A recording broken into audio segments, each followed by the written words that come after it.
Alright, so this is about to be section 5.5. This is my second go at section 5.5. Hopefully this is better than my first one. So in section 5.4 we did definite integrals. Definite integrals are integrals that have the numbers above and below the integral sign. And we did a bunch of problems by hand, and we checked the problems on our calculator. Let me just do a problem on my calculator real quickly here and talk about something I mentioned but maybe didn't emphasize, a lot because it wasn't that big of a deal in that particular section. So let me look at this particular function. So in y1 I'm going to put the function just x, and I'm going to hit graph to graph that function. And now I'm going to find the area that's marked out here. So I'm going to go second calc and lower limit -4, upper limit +4. And what it tells me is this whole thing, this definite integral, is equal to 0. That's completely correct. You'll notice that on the graph looks something like this. So it starts at -4 at the x-axis, ends at +4, and then it has some regions shaded in. So the graph looks something like this on my calculator. And what happens when we're doing definite integrals is parts of the graph that are beneath the x-axis, it gets a negative value. It actually gets a negative number when you integrate.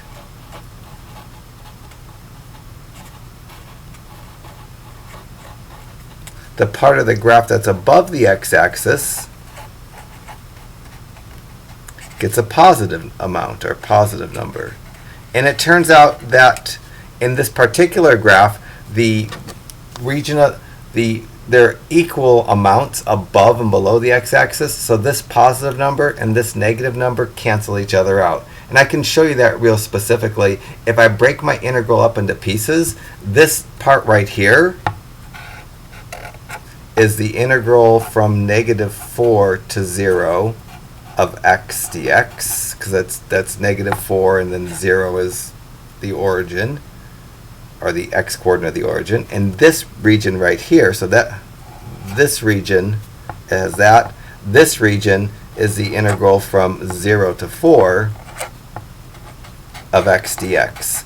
If I did these separately, let me clear the function out there, graph it so that I don't see anything anymore. If I did y equals x, and I did second calc, go down to number 7, and do -4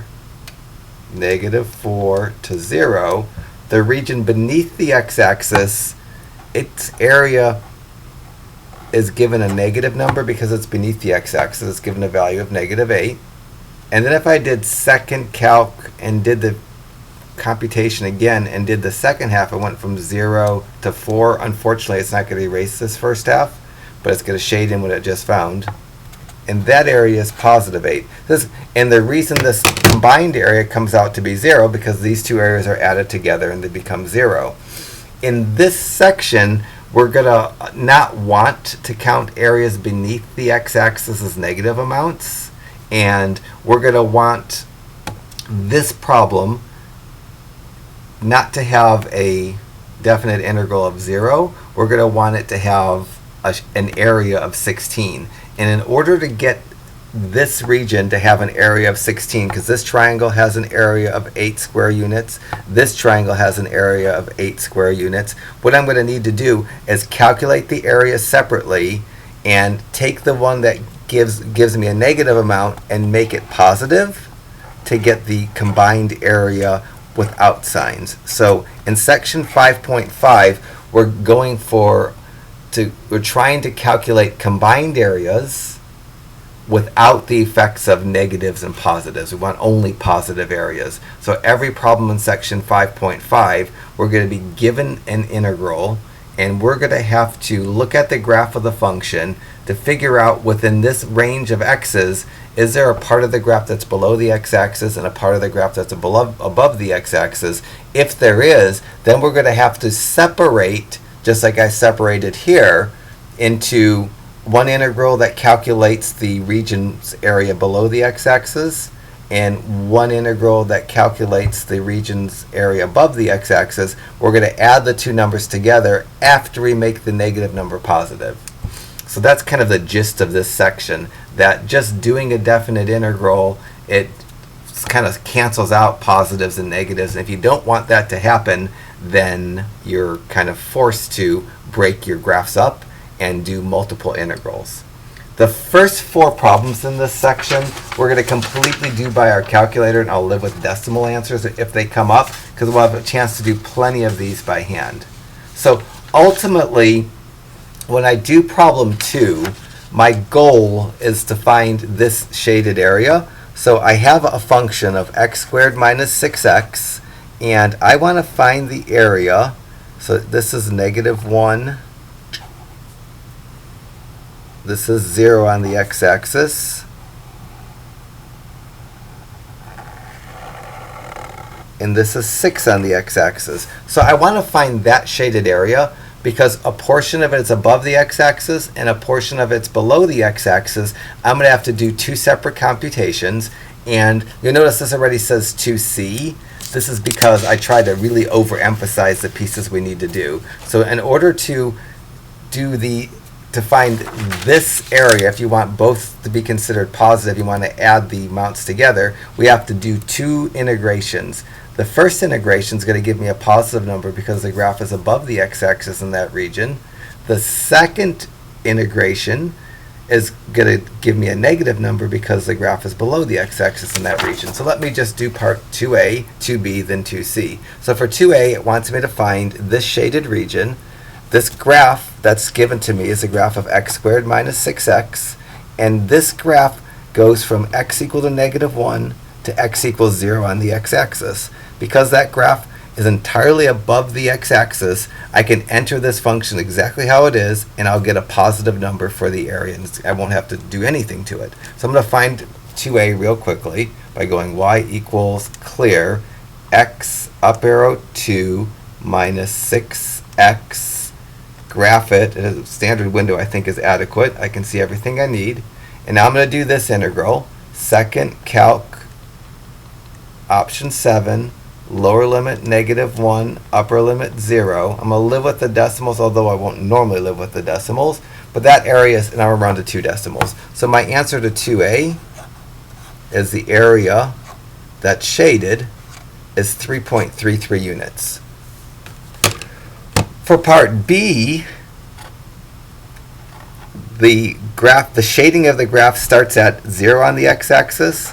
It ends at 6 on the x-axis. If I just integrated from 0 to 6 the function x squared minus 6x, I'm going to get this area, but it's going to be made a negative. And I want both areas to be positive. So whatever number my calculator gives me, I'm going to make positive by taking its absolute value. So I'm going to do this on my calculator as well. So for 2b, I'm going to go second calc. I'm going to do the integration, lower limit 0, upper limit 6. And it's not going to erase this shading, but it's not going to be calculating it again. It's just I didn't feel like redoing the graph to make it erase that shading. So that region has an area of, well, it's beneath the x-axis, so the integral came out to -36, but the area is 36 square units. So this one gives a positive area because it's above the x-axis. This gives a negative area because it's below the x-axis. When I go to do part 2c, it wants to find the combined shaded area. And I find the combined shaded area by just adding the two areas together. The area that I did in part 2a was this area from -1 to 0 that was above the x-axis. The area that I found in part 2b is this area, and it was 36. The combined shaded area, if you want both areas to be positive, the answer to 2c is going to be what those two numbers add to, which is 39.33 square units. And that's in this section what we're going to do. Each of the problems is going to ask me to find a specific area, and we're going to have to create the integrals and to find those areas. All right, let me give your problem 1, and it doesn't really show up so well, so let me show you your part 1a and 1b. Your 1a, it has the function x squared minus 4x, and just like mine, it goes between -1 and 0 on the x-axis, so that's actually -1 and 0, -1 and 0. Your part b is going to go between 0 on the x-axis and 4 on the x-axis, because that region is below the x-axis. When you do the antiderivative on your calculator, it's going to give you a negative number. We want that answer to be positive. And then when you move on to part C of number 1, you're just going to add the number for the area that you got in part A and to the number that you got when you did part B after you made the sign positive. So for your part A, you're going to find exactly that area, the antiderivative of x squared minus 4x between -1 and 0. For part B, you're going to find the antiderivative on your calculator, but it's going to give you a negative number, so you're going to need to make it positive by taking its absolute value. Both of these answers should be positive numbers. And when you go to do part C, you're just going to add the two values together. And again, you probably are going to get a decimal again in here, but we'll live with that for these problems. I'm going to do my problem 4, and then I'll flash your problem 3 up. So in problem 4, I have the function 1 minus e to the negative x, and I have two regions graphed.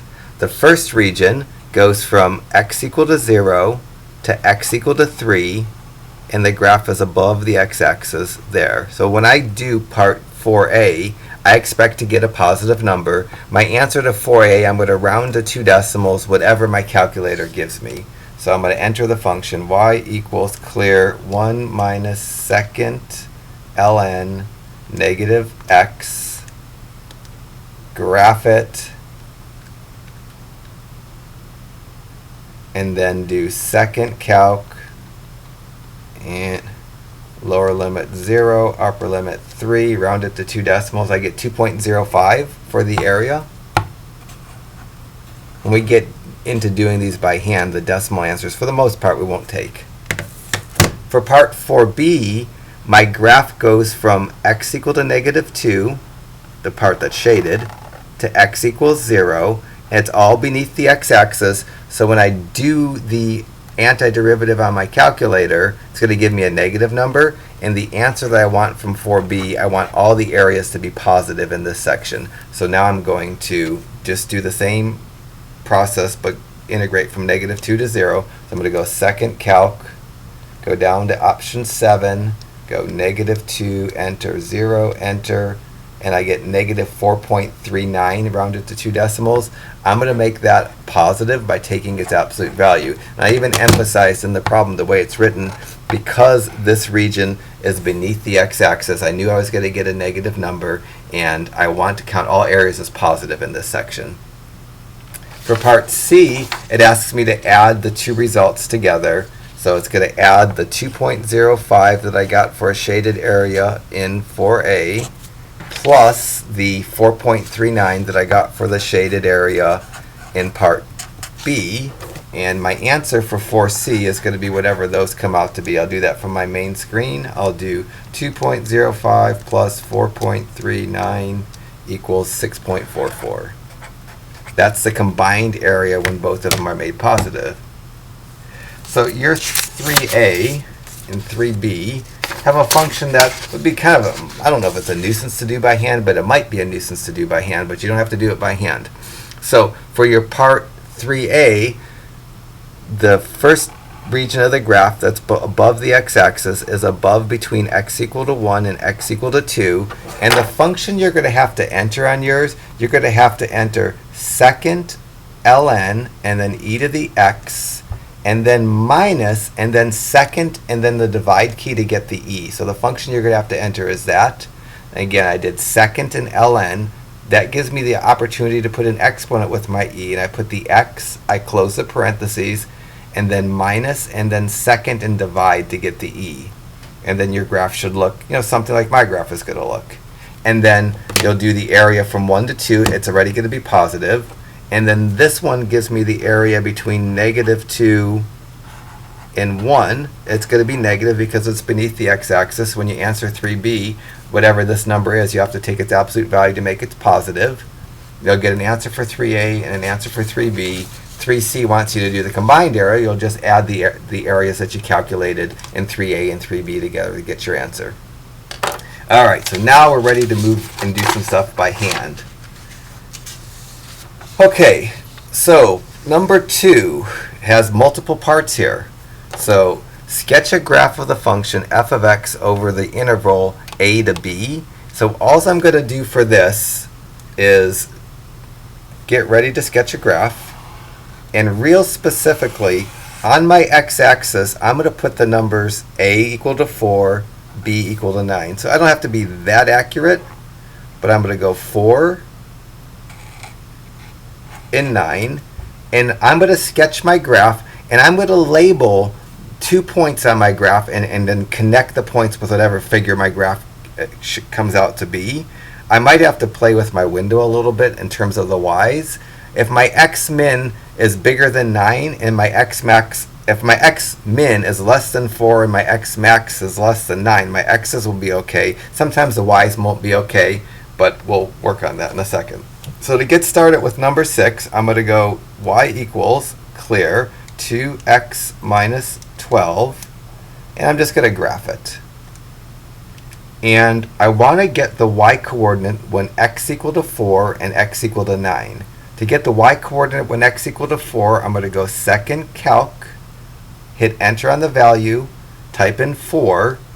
That's going to give me the point 4, -4. So I'm not being super accurate with my graphs, but on this graph I have the point 4, -4. I'm going to do the same computation but type in 9, and that gives me the point 96. So I have the point 4, -4, 9, 6. And what I'm going to want to do, the area that I'm going to want to find is going to be this area plus this area. And we're going to do everything by hand here. And in order to find these areas, I need to know where the graph crosses the x-axis so I can tell what region is below the x-axis and what region is above the x-axis. Part A gives me kind of the sketching a graph. This is the area that I'm trying to find. Now I'm going to find any x-intercepts, because where the graph changes from below to above the x-axis is an x-intercept. X-intercepts are real easy to do. So this right now is 6a. For 6b, I'm going to find the x-intercept. You find an x-intercept by taking a function and setting it equal to 0. So I'm going to go 2x minus 12 equal to 0. That will give me 2x equal to 12. I'll divide by 2 and get x equal to 6. The answer to part B, the x-intercept, is the point 60. The answer to part A is C below. Let me label this. I'll write 6 on the x-axis. That will be just enough for me to understand what I need to do. Part C, I want to find the area between the x-axis and the graph. And in order to do part C, I need to create some integrals. The first integral is going to go between 4 and 6. The function is 2x minus 12 dx, but that one I'm going to have to make positive because it's beneath the x-axis. Let me do this on another sheet of paper for 6c because I'm running out of room. So to do 6c, this is what I want to see written up, and I want to see some work by hand. So for 6c, the first region that I'm finding the area of is between x equal to 4 and x equal to 6. The equation that I graphed is 2x minus 12. Because the graph is beneath the x-axis, I know I'm going to get a negative number. I'm going to make that positive. The second region is between x equal to 6 and x equal to 9. It's the same 2x minus 12 dx. And that one, because the region is above the x-axis, I don't need to make separate, I don't need to do absolute value. So now I'm going to finish up part C. I'm going to integrate each of these. The integral of 2x, I add 1 to the exponent, divide by the new exponent, and the integral of minus 12 is minus 12x. I need to evaluate this from 4 to 6. The second one's going to have exactly the same integral. It's going to be, well, let me simplify that. That's going to be x squared minus 12x. I put it in a parentheses rather than a bracket. This one I probably could have in a parentheses as well, inside the absolute values. And this one I have to evaluate from 6 to 9. All right, these I better do separately. So I'm going to, these I'm going to do separately. So this one, I'm trying to find the absolute value of the integral of x squared minus 12x, evaluate it from 4 to 6, and then I'm going to make it positive. This is probably going to take so much room. I'm going to do this side all the way down, then I'll come back and do this side. To do this, I plug 6 in for x. So I'm going to go 6 squared minus 12 times 6 first, and then minus 4 squared minus 12 times 4 second, and then these are going to come out to a negative number. I'm going to take the absolute value. I'm already seeing that the absolute values are a complete pain in the behind, and I think I'm going to do all my work without the absolute values and just make the number positive starting with the next problem. So this one right here, I'm going to get this number from my main screen. I make enough mistakes, so I'm going to go without my calculator. I might as well use it. So this one comes out to negative 36. And then this one comes out to 4 squared minus 12 times 4. Comes out to negative 32. So I get negative 36 minus a negative 32. I have a double negative. And this area right here comes out to be negative 36 plus 32. Comes out to be negative 4. I need to make it positive. So part of my answer to part 6C, one of the areas, this area, is equal to 4 square units. So probably from now on, as I'm doing the part C's, the half that's beneath the x-axis, I'm not going to throw the absolute value in until I'm just going to make the number positive, because the absolute values, it just make my work so ugly. I mean, it looks ugly enough as it is. So that's half of it.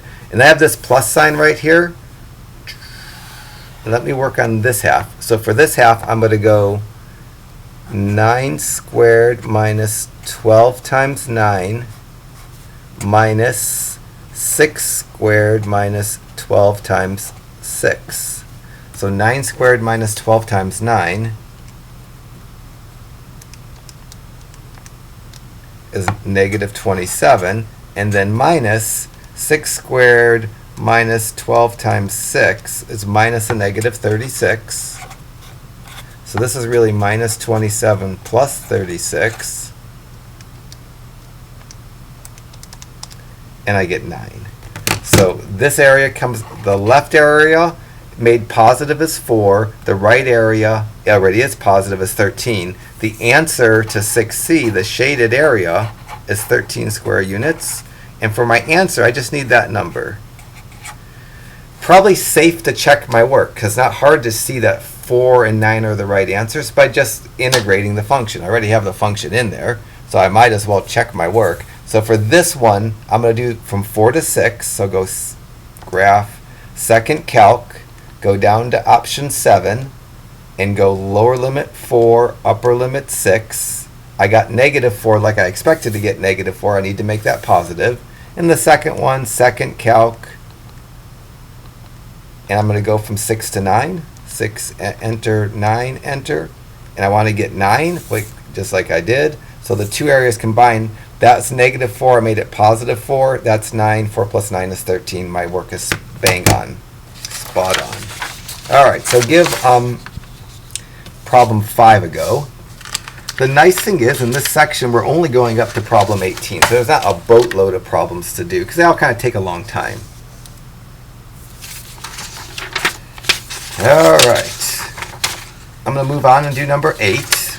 Same deal for number 8. I'm going to graph the function 4 minus 4x squared between 0 and 4.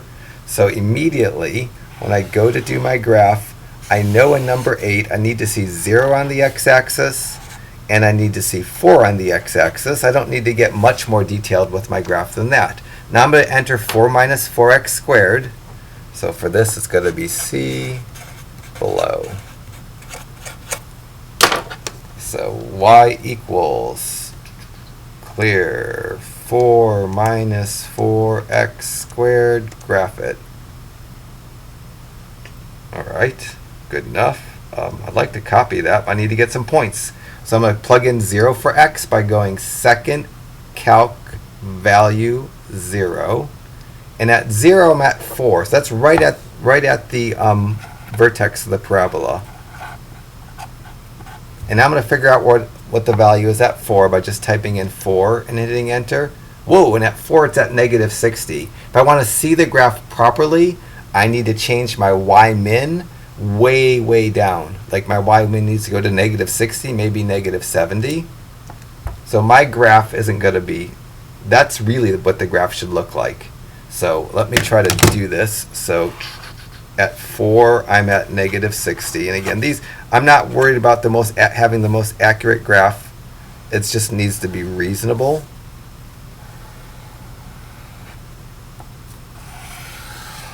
So that's more or less what my calculator has. And the area that I'm going to find is, I'm going to find this area, and then I'm going to find that area. So it's always the area that's between the graph and the x-axis. The first area is going to be positive. It's going to be between 0 and some number. The second area is going to be between some number and 4. This is why we have the part B. The part B helps me figure out what that value is. So to do part B, I'm going to find the x-intercept, and I'm only worried about x-intercepts between 0 and 4. There's an x-intercept over here that won't have anything to do with this problem. I don't care what it is. So to do part 8b, I'm going to take the function 4 minus 4x squared, set it equal to 0. I'm going to add 4x squared to both sides. That will give me 4 equal to 4x squared. I'm going to divide by 4 on both sides. That will give me 1 equal to x squared. And now I can square root plus or minus square root. I don't really need the minus square root so much because that will give me a negative 1. So this gives me square root of x squared is x. The square root of 1 is 1, so I can just drop the square root symbol and leave that 1 alone. So I get x equal plus or minus 1. So over here, there's an x-intercept at negative 1, and then the one that I really need is the x-intercept at 1. When I go to answer part B, it's only asking for x-intercepts between, in this case, 0 and 4. So I'm going to write the point 1, 0. I'm almost done. Now I'm going to go to the part where I need to do calculus. So for part C, I'm going to do that on a separate sheet of paper. I need to do 2 integrals separately. First one's going to be from 0 to 1. It's going to give me a positive number. I'm going to leave it positive. The second integral is going to be from 1 to 4. It's going to give me a negative number. I'm going to make it positive. So let me flip off of this sheet and finish up my 8c. So for my 8c, I need to do the integral from 0 to 1 of 4 minus 4x squared dx. And then I need to do the integral from 1 to 4 of 4 minus 4x squared dx. I'm going to put the absolute value in the write-up of the problem, but I'm not going to do it in my algebra because it makes it too messy to follow. But that second region, because it's beneath the x-axis, and we'll need to make the area positive. So now I'm going to do these more or less separately. Let me find this integral. The integral of 4 is 4x. Oh, we get a fraction here. For this one, for the minus 4x squared, I leave the minus, leave the 4, add 1 to the exponent, divide by the new exponent. That's probably best written as 4/3 x cubed, but you could write 4x cubed over 3. And I need to now plug in 0 and 1. So first I'm going to plug in 1. I'm going to go 4 times 1 minus 4/3 times 1 cubed. Then I'm going to plug in 0. I'm going to go 4 times 0 minus 4/3 times 0 cubed. I'm going to get 2 numbers for each. I'm going to get 1 number for each. I'm going to do this on my calculator. At this point, I don't care about doing those by hand. My calculator can give you a nice enough answer here. So the first parentheses, 4 times 1 minus 4 divided by 3 times 1 up arrow cubed. Math enter, enter it. That one gives me 8/3. The second parentheses is going to give me 0. If I go 4 parentheses 0 minus parentheses 4 divided by 3 times 0 cubed, I'm going to get 0 because the x's all 0 out there. So you get 8/3 minus 0. So the beginning answer, the first area that I'm going to need for part 8C is 8/3. So that has an area of 8/3 units. This is going to have a negative area. I'm going to make it positive, and I just don't have the room. So this is the left part, and I'm going to do the right part just down here. So for this area, it has the same function, so it has the same integral. It's going to be 4x minus 4/3 x cubed, but now I need to evaluate it from 1 to 4.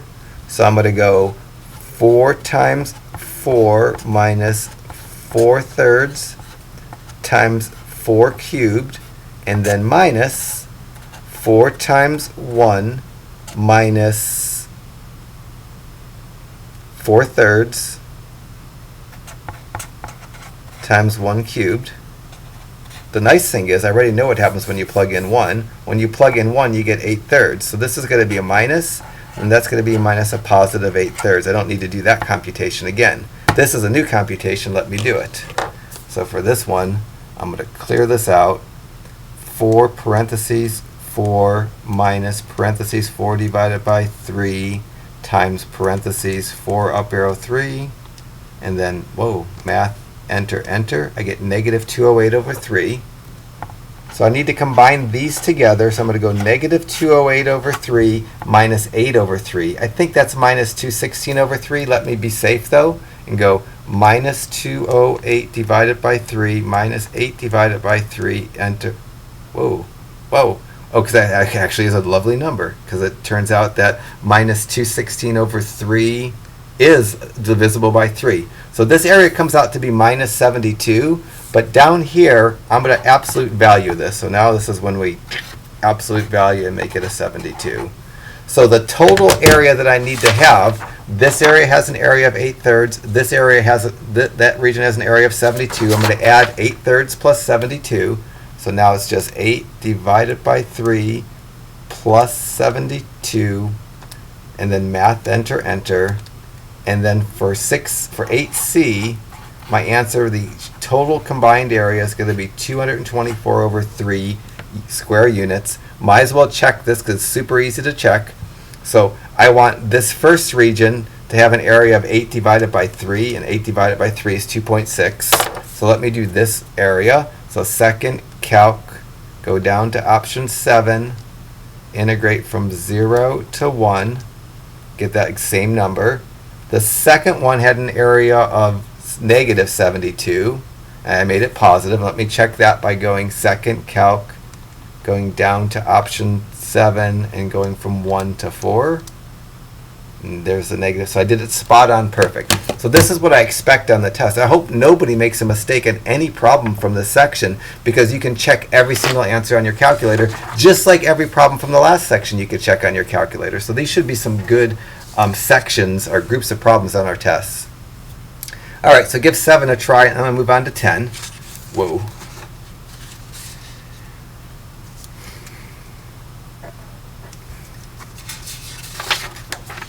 All right, so for 10, I'm looking at the function x fifths from negative 1 to 1. So I'm going to graph this function. That's what part A wants me to do.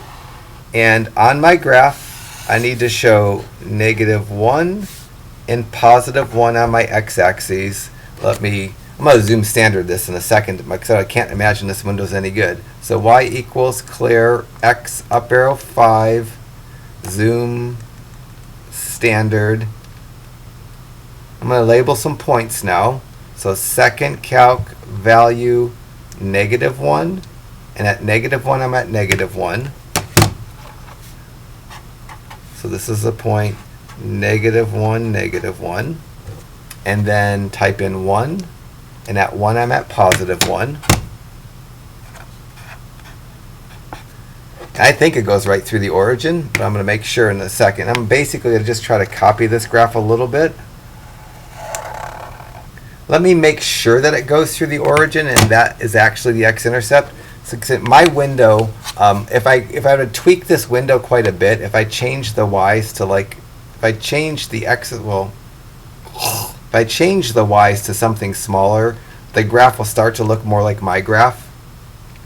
No, it looks less like my graph. If I change the y's, if I change the x to something smaller and left the y's, so my perspective, I'm not very geometrically gifted, but yes, if I start changing the windows, I can start to make the graph look more like my graph. So the fact that my graph doesn't spot on look like it has the same steepness of the real graph, I'm not so concerned about that. Let me, so that's the end of part A, other than I didn't put the shading in that I think I need. So I need to find this area, and I need to find that area. Make sure that the x-intercept is at 0. So for part A, see below. For part 10b, I find the x-intercept. I take x to the 5th and set it equal to 0. Technically, you're supposed to solve this by taking the 5th root of both sides. So that says the 5th root of x to the 5th equals the 5th root of 0. The 5th root of x to the 5th, the 5th root cancels out an exponent of 5. It leaves me with the x. And the nth root of 0, any root of 0, is equal to 0. So that is 0, 0. The x-intercept is the origin. Now I'm ready to do part C. I'm going to have to integrate between -1 and 0. That's going to give me a negative number that I'll need to make positive, and then integrate between 0 and 1. And that number is going to be okay because it's going to be positive. So I'll move on to do part 10C. For 10C, I need to integrate between -1 and 0. The function was x to the 5th dx. That region, because it's beneath the x-axis, will come out as a negative number that I'll make positive. And then plus the region from 0 to 1. Let me do this one first. Add 1 to the exponent, divide by the new exponent. You get x to the 6th over 6. I need to evaluate that from -1 to 0. You can say 1/6 x to the 6th. That would be fine. So first I'm going to plug 0 in. I'm going to go 0 to the 6th over 6. Don't need a parentheses because that's a monomial. And then minus -1 to the 6th over 6. I'm going to do this piece. Well, that's 0 over 6, which is 0. And this piece, -1 to the 6th, is +1. So I bring this minus sign down, and that's just going to be +1/6. So this area is 0 minus 1/6, which is -1/6. You can do that on your calculator if you can't get it properly. And let me check this. So on my calculator, I'm going to do this area between 0 and -1, or between -1 and 0. Second calc, option 7, -1, 0. I get -0.166. Let me go on my main screen and see if 1 divided by 6 is at 0.166, which it is. So I know that that's right. And when I go to do my answer for 10C, I need to make that positive. So I'm going to absolute value that. I just don't like the absolute values all the way down. It's ugly. This side now, same integral. It's still x to the 6th over 6. Different numbers to plug in. I need to plug in 0 and I need to plug in 1. Need plus signs between these. When I plug in 1, you get 1 to the 6th over 6. Then the minus sign. And you plug in 0, you get 0 to the 6th over 6. 1 to the 6th is 1. 0 to the 6th is 0. So this is 1/6 minus 0/6. Probably just nice to separate those. That's 1/6 minus 0, and that's going to be 1/6 as well. So the right area and the left area are the same at 1/6. I'm going to add those two areas together and get 2/6, and that reduces to 1/3. So my answer to 10C, the area is 1/3. Let me make sure that this right area is actually the point 166, which 1/6 is equal to. So I'm going to try to do that right area and get that number. So second calc, go down to option 7, start at 0, end at 1, and I get exactly that. So I'm really confident about that answer. Alright, so this is about to be problems 11 and 12. I made a big mistake the first time I did problem 12, so I decided that I would redo it, and I'm trying to just figure out if I can actually redo one problem and then cut that problem out of the first video and insert this back in. So if the screen looks a little bit different now, that's because I am trying to fix a mistake. So for problem 12, the first thing I want to do is sketch a graph, and I'm only really worried about the region of the graph between x equal to -1 and x equal to 5. The whole graph is going to be a parabola because it has the x squared. And I'm going to graph this just with a nice standard window. So I'm going to go y equals x squared minus 9, do a zoom standard, and I'm going to plot just a couple points. It would be nice to plot the vertex. That vertex is a minimum point. I'm going to find that vertex in a second. I also want to find the y value that corresponds to -1 and 5. I do that by going second calc value. I type -1. I try to type -1 in. And at -1, I'm at -8. So somewhere down at the point -1, -8, there's a point that's going to be important. And then if I type 5 in, I get the point 516.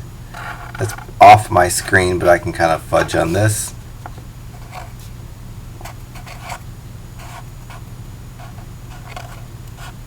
I also like to draw the vertex of my parabola, and that's a minimum point. To find the vertex, I go second calc, minimum, and then I start tracing. I get my cursor on the screen, and I get to the left of the vertex. Then I hit enter. I get to the right of the vertex. I hit enter again, and then I trace to the vertex and hit enter a third time. And the y it does so nicely on. The y equal to -9 is fine. This x of 1.2655 e to the -6, this is actually means 0. My calculator doesn't do algebra or calculus. It just does some strategy that makes it so sometimes it messes up on the x coordinates. This value right here, to get it into a non-e to the -6 form, I need to take the decimal and move it over 6 places to the left. So there's 1, 2, 3, 4, 5, 6, and then add a bunch of zeros. So the x coordinate is really supposed to be 0, and this vertex is at the point 0, -9. Maybe before I finish up the graph, I'd like to mark the x-intercepts, at least any x-intercept between -1 and 5. I think I could see it here. If I look at my x-intercept, it looks like there's an x-intercept there at +3, because 1, 2, 3, and it looks like there's an x-intercept at -3. The x-intercept at -3, because it's not between -1 and 5, isn't so important, but the x-intercept at +3 is important. So when I go to sketch my graph, I'm just going to draw a parabola. It's going to go through the point -1, -8. It's going to go through the vertex of 0, -9. It's going to go through the x-intercept of 3, 0. Goes through the x-intercept of 516. This is a reasonable graph. This is supposed to over here be the point -3, 0, but it's not going to be an issue to me. Now I'm going to find the x-intercept by hand to make sure the x-intercepts are -3 and 3, and then I'm going to do the shading to explain the regions that I need to find the areas of. So to do part 12b, to find the x-intercepts within the interval -1 to 5, I take the function x squared minus 9 I set it equal to 0. To set this equal to 0, it's probably as easy as anything to factor. And then once you have it both factored and set equal to 0, you can separate the factors. The first factor, when you set it equal to 0, you get x equal to negative 3. The second factor, when you set it equal to 0, you get x equal to 3. For the part B, I'm asked to find any x-intercept between negative 1 and 5. So although this parabola has two x-intercepts, one at negative 3, 0, the other at positive 3, 0, the only one that I have to include for 12b is the one at positive 3, 0. If in your answer you also included the negative 3, 0, it wouldn't be such a big deal to me. So now I know I'm integrating between x equal negative 1 and x equal to 5, and I have to decide what integrals to do when I get the areas. And the first integral I'm going to do is going to be the integral between x equal to negative 1 and x equal to 3. Because the graph is beneath the x-axis in that interval, I'm have to, the number from the integration is going to be negative. I'll have to take its absolute value. And then the second interval I'm going to integrate is going to be the integral from 3 to 5. And that's going to be positive. I don't need to use absolute values. Let me figure out what each one of these areas are equal to so that when I do 12c, I don't have to pull out my calculator anymore. So that first region, I'm going to go from negative 1 to 3, second calc, integration, lower limit negative 1, upper limit 3, and I'm going to make this region positive. I'm going to say it's 26.67 for its area.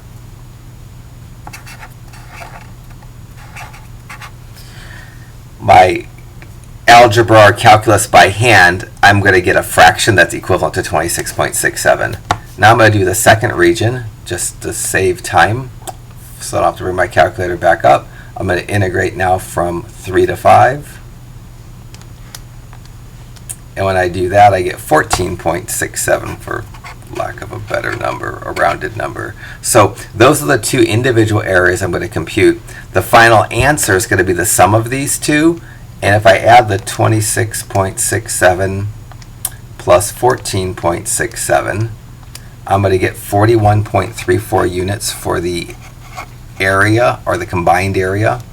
And my by hand work for part C is going to get a fraction equivalent to this, and I kind of sense the decimal equivalent I'm going to get when I do this by hand is 41.33. This is a rounded number, that's a rounded number. When you start dealing with rounded numbers, multiple rounded numbers, your answer can start to get off from the right answer. So what I'm going to do now is set up my two integrations. I need to integrate the function x squared minus 9 between negative 1 and 3. That's going to give me a negative value. I'll take its absolute value to make it positive. And then I'm going to integrate the same function between 3 and 5. Because that region's above the x-axis, I'm just going to not take the absolute value. So to get into number 12c, I'm going to do one integration between negative 1 and positive 3 of the function x squared minus 9. Again, that's going to give me a negative number, so I'm going to make that positive by taking its absolute value. And then the second region I had to worry about was between x equal to 3 and x equal to 5. That was a region where the graph was above the x-axis. And now I'm going to integrate each term, plug my numbers in. And these take a lot of room. I might do this one completely first, and then do that one completely second, kind of maybe stacked on top of each other because they start to take up a lot of room.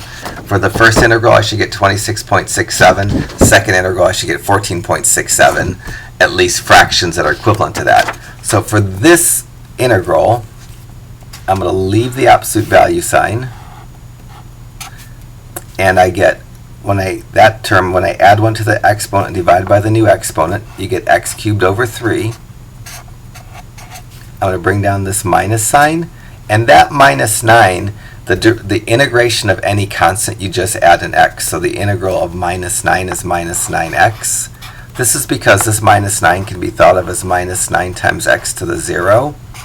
And when you integrate it, you add 1 to the exponent, divide by the new exponent, so you'd get minus 9x to the first over 1, and that's just minus 9x.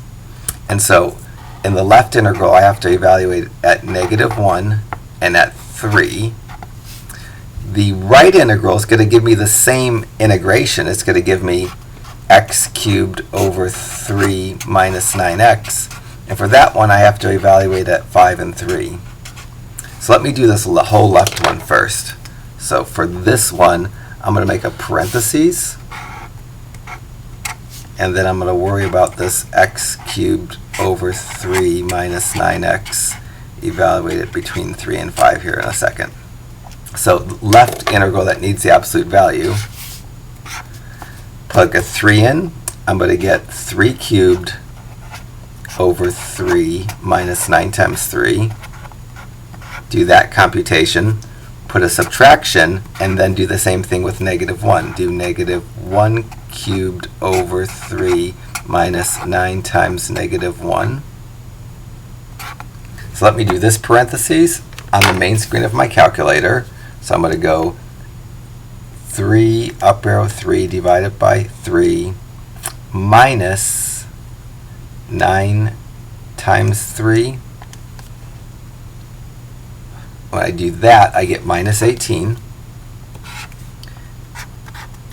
So that's that parentheses. I don't need the parentheses since I got it down to a single number. I bring this minus down, and I'm going to do this one, which is going to be -1 up arrow 3 divided by 3 minus 9 times a -1. So that's essentially entering everything without just the end parentheses. That's going to give me a decimal. Now I'm going to go math, enter, enter. And that gives me 26 over 3. So I'm going to get minus, and then for this parentheses, 26 over 3. So that minus is just that minus. These are in an absolute value. Now I'm going to go minus 18 minus 26 over 3. I hope I get -26.67 or something that's equivalent to that. So now minus 18 minus 26 divided by 3, exactly what I hope to get. And I'm going to go math, enter, enter. This gives me the absolute value of -80 over 3, and that's going to give me 80 over 3 for the area made positive of the first region. And that's perfect. Now I'm going to move on to the second one. And in the second one, I'm going to try to squeeze it over here, but I'm not sure how well it's going to fit. So for the second one, I'm going to do 5 cubed over 3 minus 9 times 5 minus 3 cubed over 3 minus 9 times 3. This 5 cubed over 3 minus 9 times 5 I haven't done yet, so I'll do this on my calculator. Notice I didn't put the 5 in the parentheses. When you're raising something to a power that's positive, you don't need a parentheses. If you're raising a negative number to an exponent, you should have a parentheses. So now I'm going to go 5 up arrow cubed divided by 3, and then minus 9 parentheses 5. It's an ugly decimal. Math, enter, enter. So that comes out to -10 over 3. I'm going to bring this minus sign down. And when you plug in 3, you get -18. So this is going to be minus and then a -18. Usually when you have a double minus, you put it in a parentheses. This number in a parentheses. My goal is to get 14.67, at least something that rounds to that. And so now on my calculator on the main screen, I go -10 divided by 3 minus a -18. And I get 14.67, just like I needed to. And now math, enter, enter. So that area comes out to, as a fraction, 44 over 3. So now I've calculated the first region's area made positive, the second region's area made positive. To get the right answer, I'm going to add those two. And when I add those two, they should round to 41.34. I think they're going to round to 41.33, but that's close enough. And so now I pull out my calculator, do 80 divided by 3 plus 44 divided by 3. I get that lovely 41 point, essentially same as that, but rounded differently. And then math, enter, enter. My answer for problem 12C is going to be the 124 over 3.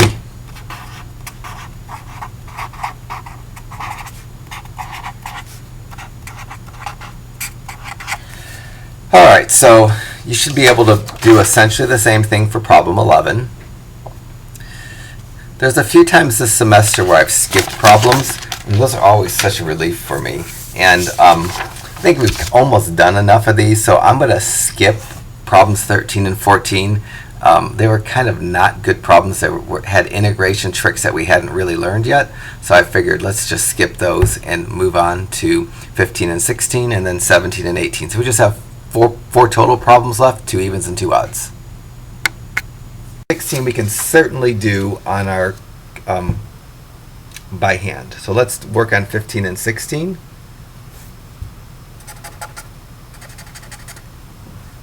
And have a go at them. So I'm going to do 16. I'm going to graph the function 2 to the square root of x minus x, and take note of the y value at x equal to 2 and the y value at x equal to 7. When you do your problem, your x max has to at least go to 12. You have to tweak your window if you have a standard window. So for my number 16, y equals clear 2 second square root of x minus x graph. Now I've got that funky window. It's actually not so bad, is it? So let me go back to a Zoom standard. And your Zoom standard won't work for your problem. So the graph looks something like that. Let me get the y values at x equal to 2. So second calc value 2.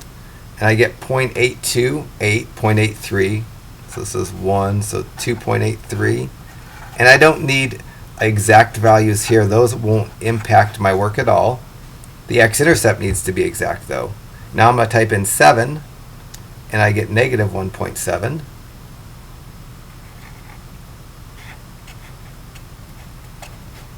And then the graph looks, what does it look? Something like,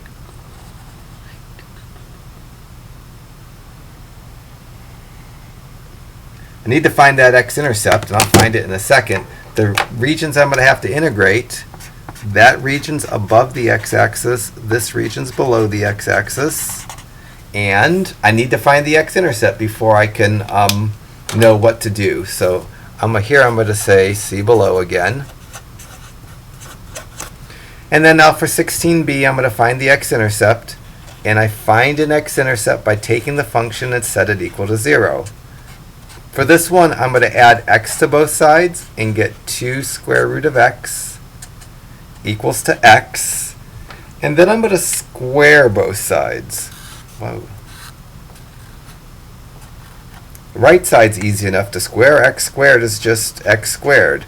On the left side, you have to separately square the 2 and square the x. There's no foiling because there's no adding or subtracting on the left side. 2 squared is 4. The square root of x squared is just x. So now I get x squared equal to 4x. I have to set it equal to 0 by going 0 equals x squared minus 4x. And now I'm going to factor out an x. I get 0 equals to x times x minus 4. Set each of the factors equal to 0. I get x equal to 0 and x equal to 4. I'm only worried about x-intercepts between 2 and 7. That's actually not even in the domain of the problem. It's not an issue because it's not between 2 and 7. 4 is this value. And my answer to part B, the x-intercepts within the interval are the number, 4, 0. That's a pretty slick problem right here. This is something that's pretty, like, you might see in college algebra or intermediate algebra, but it was pretty, you wouldn't maybe know how to solve that if I didn't show you how to do it. When you do 15, it's going to solve just the same way, so keep that in mind. Now I can move on to part C. I have 2 integrals, 2 to 4 and 4 to 7 for the same function. The 4 to 7 is going to be negative. I'll need to make it positive. So for part 16C, I'm going to integrate from 2 to 4 the function 2 square root of x minus x dx. And then I'm going to integrate from 4 to 7 the function 2 square root of x minus x dx. And that one's going to be negative. I'm going to make it positive. To do the integral, I'm going to need to write this with a fraction exponent. So the square root of x I'm going to write as x to the 1/2 power. And now I can start adding 1 to the exponents and dividing by the new exponent. So for the square root, when I add 1 to the exponent, I'm going to get 3/2. And like we've done a few times, instead of dividing by 3/2, I'm going to multiply by 2/3. For the x to the first power, I add 1 to the exponent, divide by the new exponent, and you get x squared over 2, which you could write as 1/2 x squared. So this first piece is going to be 4/3 x to the 3/2 minus 1/2 x squared, or x squared over 2. Evaluate it from 2 to 4.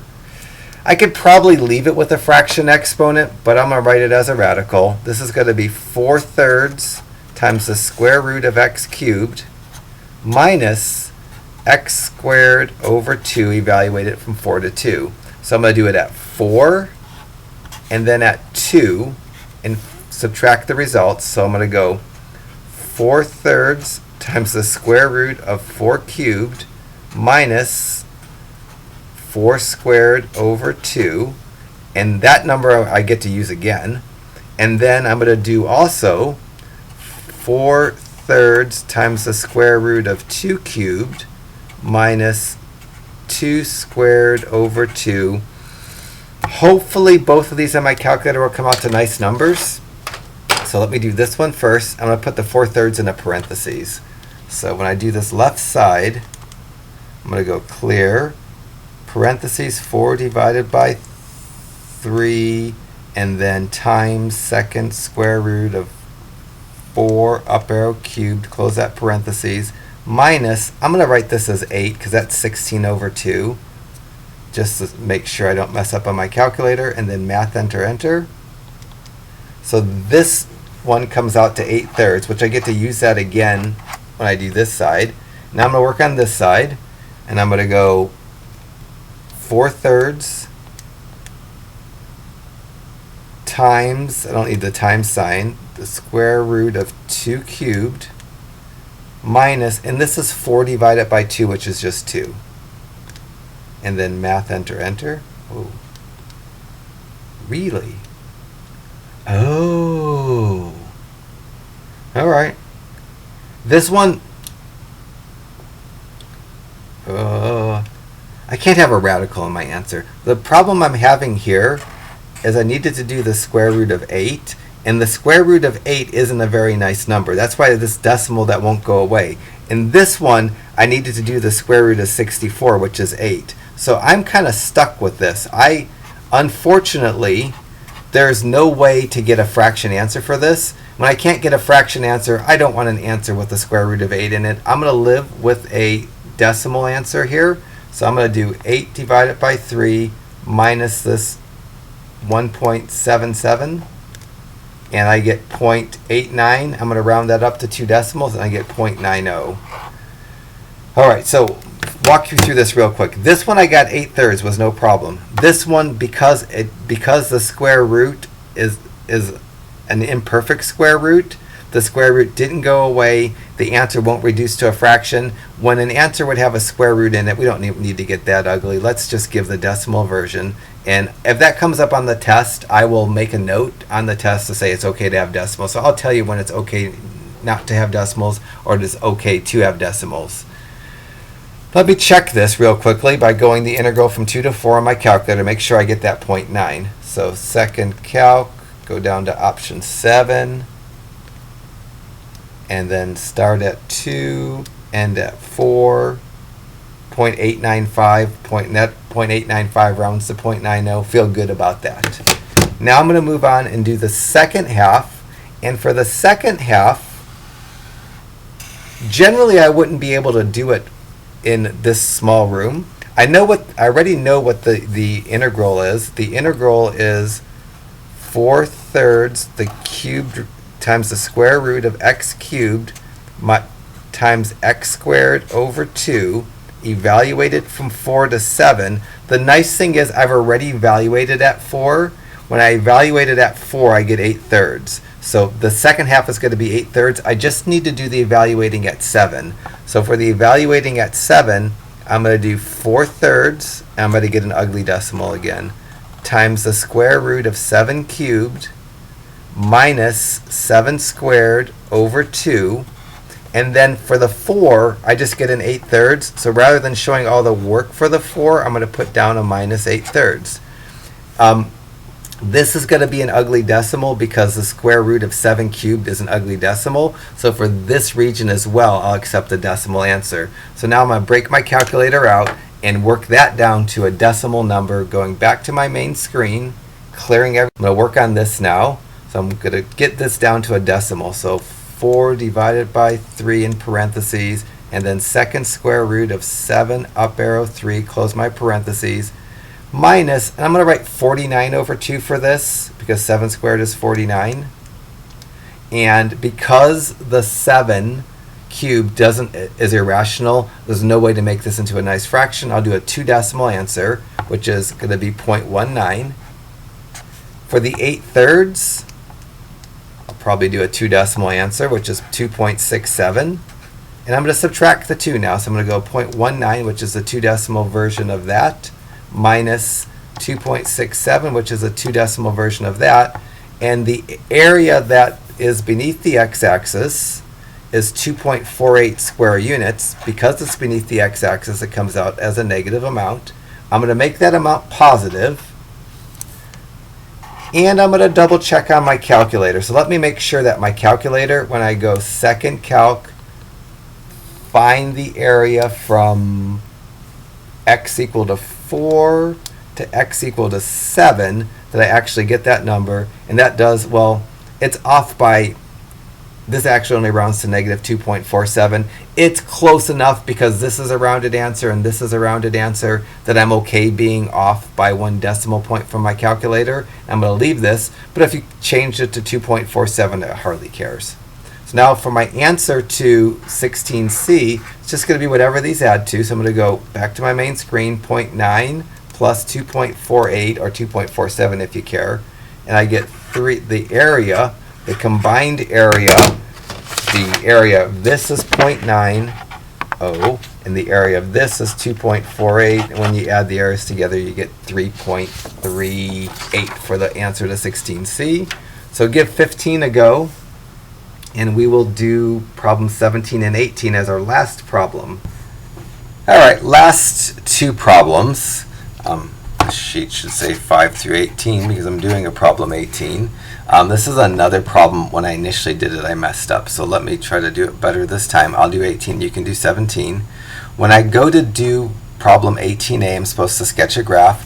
I should know that this is a line because the x doesn't have an exponent. But my calculator will know that as well. I'm going to graph the line 5x minus 20. I know I have to concern myself with when x equals 3 and when x equals 6. I'm going to plot those points, and I'm also going to plot the x-intercept before I get into some algebra. So I'm going to clear this out, go to y equals 5x minus 20. I'm just going to zoom standard. It might not be the best window, but it's probably sufficient. So I get a nice line. It looks to me like the x-intercept is at 4, 0. And I know I'm going to need that x-intercept. I'm going to plot that just because I think that's the point. But I'll confirm that by hand. And now I'm going to go second calc value, type in the left endpoint of 3 and hit enter. And that gives me 3, negative 5. And I haven't been terribly accurate with my graphs, so I'm not going to start getting real accurate. And then I'm going to type in 6 to get the second value, and I get 610. So the graph that I need, as near as I can tell, should be a line, a nice straight line, as opposed to this curved line that I'm drawing to force it through the points that I have. So that's supposed to be that. close enough to that anyways for my sake. And before I start shading and figuring out what integrations I have to do, let me make sure the x-intercept is actually at the point 40. And this, again, this is the graphing part, 18a, moving down to 18b before I do any shading on my graph. So I'm going to take the function 5x minus 20, set it equal to 0. I add 20 to both sides. That gives me 5x equals to 20. And then I divide both sides by 5. And that gives me x equal to 4, which is exactly what I thought the x-intercept was. So my x-intercept, my answer to 18b, the x-intercept is the point 40. And that's going to help me figure out what integrations I need to do. So I need to worry about integrating between x equal to 3 and x equal to 6 because those are the numbers provided in the problem. The first region I'm going to integrate is between 3 and 4. The second region I'm going to integrate is between 4 and 6. I'm going to find out what each of these areas are, so I know when I go to part C that if I have the right answer or not. So now I'm going to go on my calculator just to get some preliminary answers. Second calc, integrate from 3 to 4. It's going to give me this bottom area, so it's going to be negative. And it says it's negative 2.5. I'm going to wind up calling this positive 2.5. I'm going to take its absolute value. And then for the second region, I'm going to go second calc, integrate, and then go from 4 to 6. And that's going to be 10. I'm going to add these two amounts together. And my answer to part C is going to be the fraction equivalent of 12.5. I think that's 25 over 2. So that's kind of what I'm shooting for when I do part 18C. So when I do 18C, I'm going to get one integral between 3 and 4, a second integral between 4 and 6. The integral between 3 and 4 I'm going to have to make positive by doing absolute values, and the integral between 4 and 6 is going to come out positive. So for 18C, I'll make sure everything showed up on there for 18B. So for 18C, the first integral I'm going to do is going to come out negative. It's going to be between 3 and 4. The function that I'm integrating is the function 5x minus 20. And then the second region that I'm integrating is between 4 and 6. Function I'm integrating is still 5x minus 20. The second one doesn't need an absolute value because the region's above the x-axis. The area will come out positive. Now I'm going to integrate this. For the 5x, I'm going to add 1 to the exponent and get 5x squared divided by the new exponent. Then bring down the minus. The integral of any constant is that constant with an x, so that's going to be a 20x. I need to evaluate that from negative 3 to 4. That's the left integral. The right integral, the integration is going to be the same. I don't need the absolute values. The integration is going to be 5x squared over 2 minus 20. And this one I have to evaluate between 4 and 6. So now I'm going to bring these absolute values down and do this one. This one's going to be 5 times 4 squared over 2 minus 20 times 4, and then minus 5 times, it's not negative 3, this is positive 3. 5 times positive 3 squared over 2 minus 20 times 3. So I'm going to do each one of these separately, and then eventually I'll finish it up, the second half. This area I'm shooting for is the fraction equivalent of negative 2.5, which is going to be 5 halves, I think. So this first region, second quit, clear, 5 parentheses, 4 squared divided by 2 minus 20 times 4, and that one gives me a minus 40. Leave the absolute value, drop the parentheses, bring this minus down, and for this region, 5 times 3 squared divided by 2 minus 20 times 3. That's where I get my 0.5. I'm going to math enter this, and get minus 75 over 2. leave my absolute values. Now I need to combine those. I hope to get negative 2.5 because my calculator gave me that answer.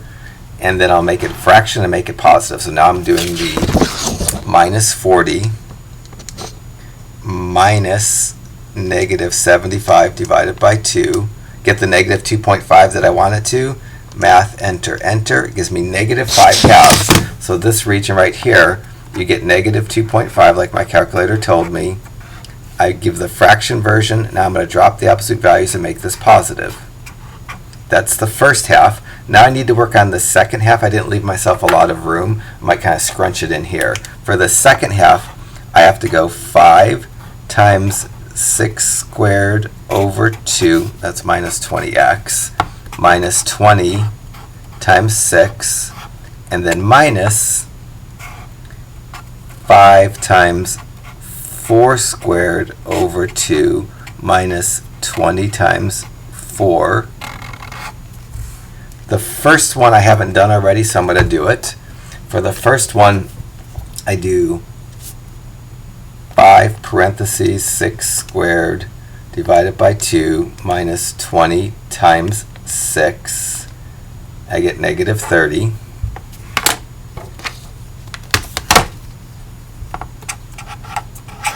And then for the second one, this minus sign stays. And when I plugged 4 in, I got negative 40. So it's going to be minus 30 minus 40. That's really the same as minus 30 plus 40. That comes out to a positive 10. And that's exactly what my calculator said it should be. So I feel good about that.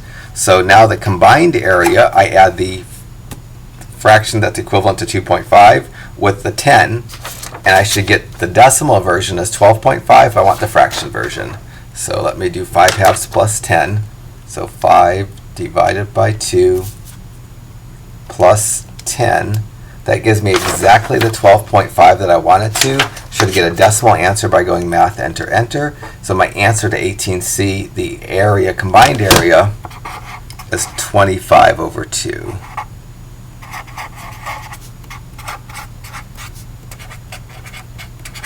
Alright, so that's the end of this section. Sections in this chapter are long, so just kind of give yourself some time to get through this thing.